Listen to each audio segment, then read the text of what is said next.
السلام علیکم ورحمۃ اللہ۔ پیارے بھائی، سوال تھا آپ کا، طواف بیت اللہ کے لیے وضو کرنا لازمی ہے؟ جواب دیا کہ جی ہاں لازمی ہے۔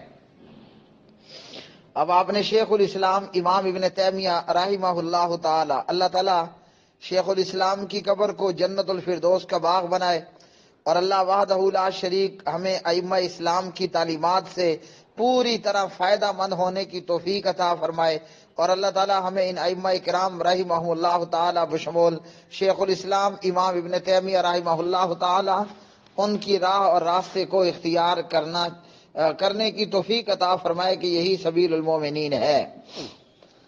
سوال کا جواب دیا آپ کو کہ طواف بیت اللہ کے لیے طہارت لازمی ہے، اور آپ نے کہا کہ شیخ الاسلام ابن تیمیہ رحمہ اللہ کے حوالے سے مجموع الفتاوی میں کہ نبی علیہ الصلوۃ والسلام سے کسی سند صحیح یا ضعیف کے ساتھ طواف بیت اللہ کے لیے وضو لازمی نہیں بتایا گیا، کوئی اس پر حکم نبی علیہ السلام سے نہیں ہے۔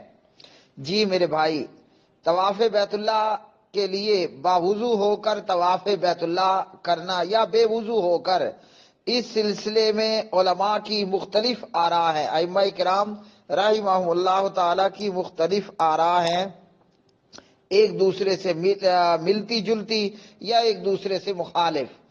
تو جو جواب آپ کو پہلے دیا، میرا جواب وہی ہے کہ طواف بیت اللہ کے لیے طہارت لازمی ہے اور صفا مروہ کے لیے مستحب ہے۔ اگر کوئی مرد عورت حدث اکبر یا اصغر کی صورت میں صفا مروہ صحیح کر لیتا ہے یا کر لیتی ہے تو صفا مروہ کی صحیح ہو جائے گی، ہاں باوضو ہونا، طہارت سے ہونا یہ مستحب ہے، اور طواف بیت اللہ کے لیے طہارت لازمی ہے۔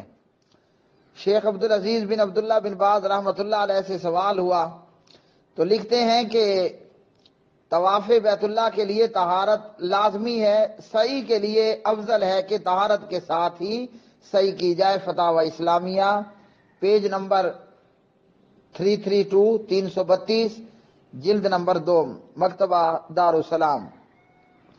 اسی طرح طواف بیت اللہ کے لیے باوضو ہونا یا بے وضو ہونا، اس کے لیے دیگر علماء کرام بھی یہی کہتے ہیں کہ جمہور اہل علم اس بات کے قائل ہیں کہ طواف بیت اللہ کے لیے باوضو ہونا شرط ہے، اور دوسرا موقف علماء کرام کا یہ ہے کہ یہ شرط نہیں ہے، مستحب ہے یا افضل ہے یا سنت ہے وغیرہ ذالک، مگر شرط نہیں ہے۔ تو چنانچہ اس مسئلے میں اختلاف کو مد نظر رکھتے ہوئے زیادہ صحیح اور محتاط بات یہی ہے کہ طواف بیت اللہ باوضو ہو کر کیا جائے۔ کیا کیا جائے؟ طواف بیت اللہ باوضو ہو کر کیا جائے۔ تو اس لیے بیت اللہ کا طواف باوضو ہو کر کرنا چاہیے، اور صفا مروہ کی صحیح جو ہے وہ اس کے لیے طہارت شرط نہیں ہے۔ امام احمد بن حنبل رحمہ اللہ سے مشہور قول یہی ہے، اور امام مالک بن انس رحمہ اللہ ان کا بھی، اور امام محمد بن ادریس امام شافعی رحمہ اللہ ان کا بھی یہی قول ہے کہ طواف بیت اللہ باوضو ہو کر کرنا چاہیے۔ اب یہ طواف بیت اللہ کیا ہے؟ غالباً پہلے بھی آپ کو بتایا، بیت اللہ کا طواف یہ نماز ہے۔ عام نماز میں ہم چل پھر نہیں سکتے، ہلکا پھلکا آگے پیچھے ہونا وہ سنت سے معلوم ہے، ورنہ نماز میں ہم پنجگانہ نمازوں میں چل پھر نہیں سکتے، بات چیت نہیں کر سکتے، جبکہ بیت اللہ کے طواف میں یہ سارے کام ہو سکتے ہیں۔ تو طواف بیت اللہ کا طواف یہ نماز ہے، اور لیکن اس میں تم کلام کر سکتے ہو۔ سنن ترمذی حدیث نمبر 960، علامہ محمد ناصر الدین البانی رحمہ اللہ تعالی فرماتے ہیں کہ روایت سندن صحیح ہے۔ اسی طرح بخاری مسلم میں مومنوں کی ماں سید عائشہ صدیقہ طیبہ طاہرہ بنت ابی بکر صدیق رضی اللہ تعالی عنہما روایت کرتی ہیں کہ رسول کریم صلی اللہ علیہ وسلم طواف بیت اللہ باوضو ہو کر کیا کرتے تھے، اور یہ بھی نبی علیہ السلام کا فرمان موجود ہے کہ مجھ سے اپنے مناسک حاصل کر لو، یعنی حج عمرے کا طریقہ حاصل کر لو، دیکھ لو، سیکھ لو۔ یہ روایت صحیح مسلم کے اندر 1297 پر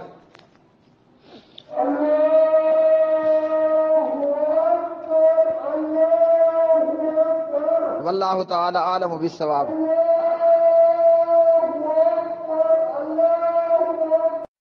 جی بیچ میں اذان شروع ہو گئی تھی، مزید اس جواب کے ساتھ ایڈ کر لیں کہ اب کچھ علماء کرام یا ائمہ کرام کا کہنا یہ ہے کہ طواف بیت اللہ کے لیے باوضو ہونا شرط نہیں ہے۔ ان میں امام ابو حنیفہ رحمہ اللہ تعالی کا یہ مسلک ہے کہ طواف کے لیے وضو شرط نہیں۔ شیخ الاسلام امام ابن تیمیہ رحمہ اللہ ان کا بھی یہی مسلک ہے کہ طواف کے لیے باوضو ہونا شرط نہیں ہے۔ اب جو کہتے ہیں شرط ہے اس کا جواب یہ دیا جاتا ہے کہ جس روایت اور حدیث میں یہ ذکر ہے کہ بیت اللہ کا طواف نماز ہے، جیسے ترمذی کی روایت آپ کو بھی پڑھ کر بتائی، تو اس کا جواب یہ ہے کہ یہ مرفوعاً نہیں ہے، یہ موقوفاً ہے۔ مطلب یہ جناب عبداللہ بن عباس رضی اللہ تعالی عنہما کا قول ہے۔ جس روایت میں یہ ہے کہ بیت اللہ کا طواف نماز ہے اور تم لیکن اس میں کلام کر سکتے ہو، یہ نبی علیہ السلام کا فرمان نہیں بلکہ عبداللہ ابن عباس رضی اللہ تعالی عبداللہ ابن عباس رضی اللہ تعالی عنہما کا قول ہے۔ اور اسی متعلق امام نووی رحمہ اللہ نے کہا کہ صحیح یہ ہے کہ یہ ابن عباس رضی اللہ تعالی عنہ پر موقوف ہے، مطلب مرفوعاً یہ ثابت نہیں، موقوفاً ہے۔ اور امام بہقی اور دیگر نے بھی اس کو اسی طرح ذکر کیا ہے وغیر ذالک۔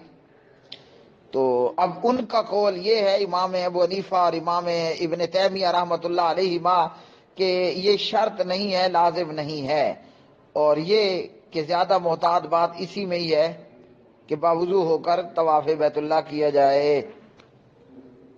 اب باوضو ہو کر طواف کا یہ ہوگا فائدہ کہ جمہور علماء کرام یا ائمہ کرام کی بھی موافقت ہوگی اور قول ابن عباس رضی اللہ تعالی عنہما پر بھی عمل ہوگا، اور کسی قسم کے شک و شبہ سے بھی حاجی وہ پاک ہوگا اور بالا تر ہوگا۔